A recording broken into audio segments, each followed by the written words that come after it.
Hi everyone. Coming up is an interview I've just done with a fascinating couple called Martin and Yolanda, who have a company called Doppelhaus. And Doppelhaus make a unique product called Cloudwool. We launched a shoe made from this product about a couple of weeks ago, and you can see it on the website, and it's absolutely gorgeous. It's a fascinating material to work with. And we worked with them over a period of about 3 or 4 years to develop this product into something that you could actually make a shoe out of.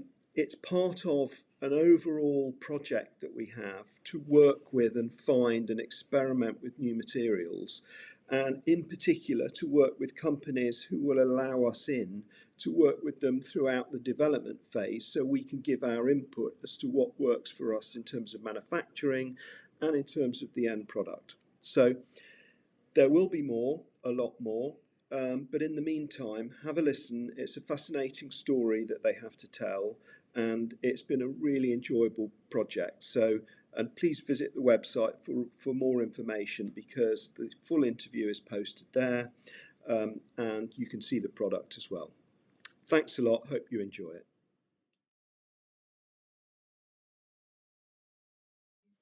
Great. Well, hello. How are you? Welcome to the podcast. Oh, hi Tim. Thanks so much for having us. Yeah, it's a How are you pleasure doing? to see you again. We're well. Yeah, we're well. How are you? How's everything at Brenton? Yeah, really good. I just thought by way of introduction, I'd just ask you if you remember when we first met, which feels like ages ago now. Feels like a long time ago, and because we kind of had, I think we had a Zoom call originally, didn't we, arranged by Steph. It- Can you remember that?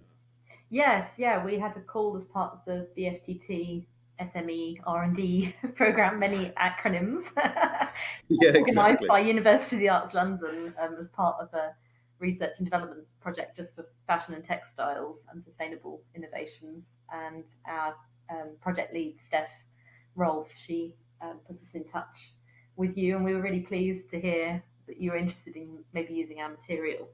But let's start kind of at the beginning, and just a little bit about yourselves and how you met and where you live and how you came to live there and etc.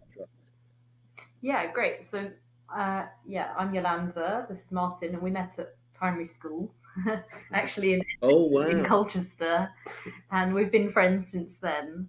Since we were about 10, I moved from Scotland to Colchester, and yeah, and then we also went to the same secondary school, same sixth form college, did an art foundation course at the same place. Where my mum was Yolanda's teacher, textiles teacher. Oh really? Yeah. Oh brilliant. So a lot of cross pollination throughout our younger years. And then, but you're not there in the UK now. Obviously, you're in Berlin. No, good point. Yes, so I moved to Berlin to study at an art college here called Weissensee to avoid British tuition fees, because I felt we were in the year when they raised the fees, and doing the art foundation year threw us into the 9 grand bracket, whereas it used to be 3,000 a year, and I didn't fancy the idea of paying that, so I just took my A-level German and tried to make it work over here. Oh, that's brave. Oh, thank you. And Martin's moved over here in 2019. Mm-hmm. Yeah, I studied at the London College of Fashion, menswear, but I was a really bad fashion designer. Yolanda wanted to avoid tuition fees. I wanted to avoid paying too much money for my final collection. So I was always kind of tinkering around and kind of putting random bits of plastic in the heat press. Probably a few people suffocated, but hopefully they're okay now. But we both had this interest in kind of a more democratic way of making textiles. I think we both weren't interested in I think we're both interested in luxury, but I think we kind of like the mechanism and the creationism of textiles. And then, I kind of followed Yolanda over. I lived in London for a few years, and I was working for the Future Fabrics Expo, which is an exhibition run by the Sustainable Angle, which is an NGO based in the UK. And they have a collection of thousands of materials that are more sustainable and eco-friendly. So I kind of learned through that what fashion companies really need, and then applied that to our business. And I think what Yolanda and I both kind of recognise is that fashion companies need fabrics that can meet their business model and be sustainable, which I think wasn't really happening. And then, yeah. Do you remember when was your first conversation, the two of you, about materials and sustainable fashion and so on? Was it a long time ago or was it quite recently? So we started kind of, mutually a bit supporting each other through the end of our degrees. And we realised we've got this mutual interest in non-wovens, which are sort of the underdog of textiles, because it's jade cloths, it's wet wipes, nappy liners, it's really, those are the typical non-woven textiles. But we were convinced that there was potential to do aesthetically pleasing, design-led non-woven textiles, because the technology itself is not, it's the product, if you see what I mean. And I think I have a date in mind, which is Eurovision 2016, because Yolanda and I are both big Eurovision fans, and she came around to my shoddy basement flat in Hackney, and we watched it, and then we really said, like, let's give this a go. But I think what really spurred us on is kind of, on a political level, we both kind of wanted to create something that was really democratic. So it's not necessarily about being unluxurious, but we don't necessarily always agree that there should be this trickle-down effect with some aspects of fashion, especially sustainability. Yeah. And I think Yolanda brought it to my awareness that British wool was a byproduct of industry and a really valuable natural fibre that we have in the UK. And then the kind of two things that night kind of clicked, the British wool and the non-woven thing. So, I mean, at this point, can you, for the people watching this, explain what Cloudwool is and how it works and what its benefits are? So I would say Cloudwool is designed to be the most cost-effective pure wool fabric this century so far. And it's designed to be manufactured with non-woven technologies, which are essentially fibres bonded together like a kind of felt process, but these processes have been modernised and developed to make synthetic fibre fabrics. So this way you can make a felt that's a lot less stiff, a lot lighter, more flexible, that would fit the body better and therefore be more suitable for clothing and apparel applications, also interiors. And yeah, essentially it's quite a breathable, lightweight wool textile. And we can make it in the UK using these techniques because we have the factories here and we can use local British wool to manufacture it. So what stage are you at with it in terms of application and the development? What's it been used for so far? What's it best for? What's it not so good for? Whereabouts are you at in the overall development process? So where we are now is we're kind of using this collection, which is a kind of almost reflection of the British wool product and the manufacturing capabilities that exist in Europe, and trying to kind of endear different companies to see what they can do with it, because I think we've always realised that it's not necessarily too much our place to second guess what our products will be used for. We're definitely there to help spur people on, encourage them and give them the background on why it's such an important product. But certainly we've been interested and inspired by what people have created. So for instance, a lot of luxury fashion brands have created jackets. Samui Yang, they're a Chinese-British-based fashion company. They've created Cloudwool garments, mostly jackets, for the last 4 collections, and I think they've ordered again for autumn/winter 24. And they create really luxurious, beautiful jackets with sublime cuts. They mostly use one of our fabrics, which is 2 layers of wool with a bespoke woven British wool hessian inside. So I think what appeals to them is that we produce it on quite a large width, and they can actually cut the pattern on the side instead of through the middle, because there's no grain line. We've had people make interior products.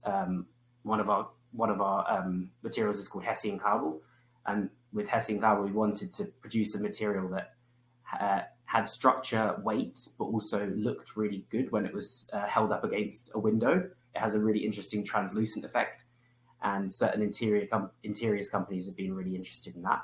So we then sourced a really ethical jute hessian to go inside the material. We've had a fantastic menswear brand called Ponder.er created a Cloudwool jacket and trouser combo, which they'd dyed with indigo, and it kind of almost looked like denim. Wow! Yeah, that's amazing. So we're always really interested. We've been providing different suit companies and tailors with different variations of our material, because interestingly, they may be interested in the fact that our material resonates with substrates that they used to use before the interiors of jackets were became polyester. So potentially, shoulder pads, interlining, things like that. I think what's interesting from my point of view is that our project, for people who don't know it that well, we produced a shoe, obviously, out of Cloudwool. What was really interesting to me is that we work with we're always looking for interesting and new, more sustainable materials, because we're a very traditional industry. But we like to be looking towards what we can do to change that and to move on. But what's so difficult normally is we'll be introduced to somebody, or we'll meet somebody who's got a new material, and they're kind of finished in the development of it. And it either works or it doesn't work. And if it doesn't work, we just say, I'm sorry, but we can't manufacture with that, or it doesn't look right for the consumer for this kind of product, or whatever it might be, and we just can't use it. So it's not commercial. But with you guys, it was a question of, let's work together. And I think this is what's so important, to find these kind of solutions. It's where the ultimate product manufacturer works with the material creator to actually develop it in a way that works for them. And that's what we did. Obviously, if you remember, the first few trials weren't working in our factory, and we asked you if there was any way of making various changes, which you did, and we ended up with something that was perfect. It was really lovely material, and I think that's for me, that's so important going forward for other people, that the manufacturer of the final product is within the process earlier on, and can actually not tell you we have to have this, we have to have that, but both sides can kind of adapt until the product becomes very usable and commercial. No, we think that's fantastic, Tim, because we loved your attitude and the fact we could have that back and forth and iterative sort of process dialogue, because we're looking for those kind of partnerships as well, because we do have the kind of material innovation design expertise among ourselves to make those changes, or to prototype and see what else we can do. And often people just want a sort of turnkey solution, a final thing that's already meets the spec of every other, let's say, shirting or whatever fabric they've used before for some particular purpose. But actually, we're in a really interesting phase now, not just with us, but with many small companies doing innovative materials, where there's clearly this huge need to shift away from synthetics and away from kind of conventional ways of doing things. And if we can partner up more with industry players to make those changes, it's a lot easier to make them fit, Yeah. I think, not wanting to belittle your work, but being a very superficial fashion industry person, the thing that was amazing about the shoes, the first ever pair we made, I walked around Shoreditch for about 3 months wearing them, and they looked amazing. I mean, what's so wonderful about it is that the actual product looks so different and interesting that it stops people, and that's one of the toughest things we've ever come across with new materials, that most people try and, with the shoe industry at least, they try and mimic leather, and you get these really hideous looking, cheap looking, nasty products that often aren't very environmentally friendly anyway, and they look terrible, but this looked completely different, and people loved them, absolutely loved them. So sorry to be superficial, but no. Can I just say, like, one of the I can see it on my bookshelf, Cradle to Cradle was a really inspiring book for me when I read it when I was at university. And I think one of the things that really inspired me is I studied fashion. I'm as superficial as you, Tim. But I just want the things that I'll take that as a compliment. The things that I buy have a negligible impact. And often I'm so excited when I hear what you said about, this was a Shoreditch show-stopping trainer with a negligible environmental impact. That's music to my ears, because I think many of us didn't think that could happen. It was always about, reducing what we consume is really important. But I think the reason I was so inspired by Cradle to Cradle and why it sticks with me when I'm designing is because I like things, I like the interaction that you can have if you're walking down the street and somebody spots something interesting. And I think that's what you should provide as a creative shoe company and as a well-known shoe company. So I'm really, that's music to my ears as well, because I think it means that the collaboration doesn't stagnate as well. When we were talking about the development of the material for your shoe, you told me that story about how it was so well received in the streets of Shoreditch, and that's the kind of thing that gets us through, because we're not robots, we're designers, and even though we have to play at being business people, that's what we want. We want to create something interesting. Yeah, it's all a minefield. But I was going to ask you one other question that was been fascinating me, and that's the relationship between Doppelhaus and Cloudwool. And I wonder whether Doppelhaus is an umbrella company for more projects and more products, or is everything focused on Cloudwool and developing Cloudwool out into other applications? Yeah, I think we've always seen Doppelhaus as an umbrella for many projects, and we've always kind of wanted to focus on developing more sustainable, interesting textile innovations. That's kind of where our main interest lies. But we noticed that being a small company, you kind of can't say that from the get-go if you don't have many resources to, expand. And we're like, we're a portfolio group already, Doppelhaus Holdings. We did try. We have tried that once or twice with a few investors. Yeah. It doesn't go down that well, and so we realised we needed to focus all our efforts on getting traction with Cloudwool, and then that would kind of build the credibility and hopefully yield the revenue and resources to invest in developing more materials. Two other questions that are kind of one question, but first of all, how much help have you found is available to people like you developing new, modern, sustainable materials from government? How much support? How much backing can you get? Do you feel that the general environment is one now where people are really getting behind this from a statutory point of view and really supporting, or is it still very hard to get things going? And also, kind of attached to that is what is happening out there generally in your world of new materials, and is there a lot coming through that's really going to help and be part of the solution for the environment? Or is there still a lot of greenwashing and things going in the wrong direction, and maybe some of the greenwashing things soaking up some of the support from governments and so on? Just like, what is the general kind of the whole, I keep saying environment, but like business environment, the within what you're doing? That's obviously, that word has two meanings, but what is it like out there at the moment? Do you think things are really moving on?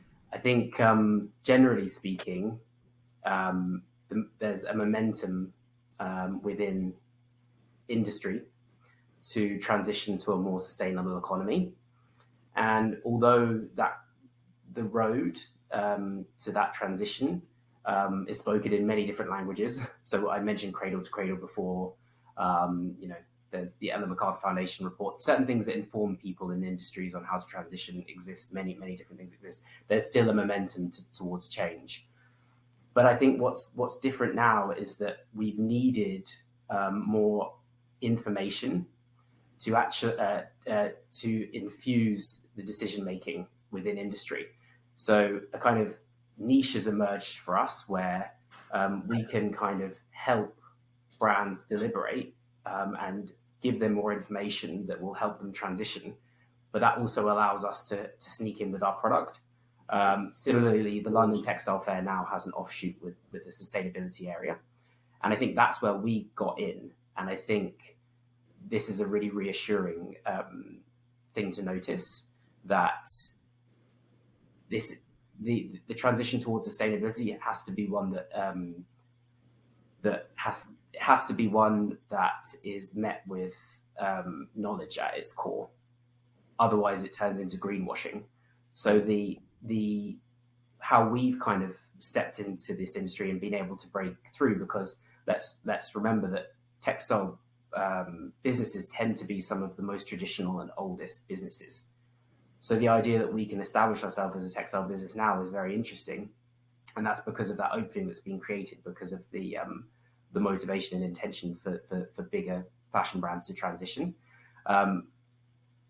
Similarly, we've actually also managed to get grants that have grants that have maybe didn't traditionally exist, which relate to improving the economy of the UK, but also relate to transitioning to a more green economy. So our grant through the BFTT, one of their main pillars was sustainability, and that really helped us kind of get in there, I would say.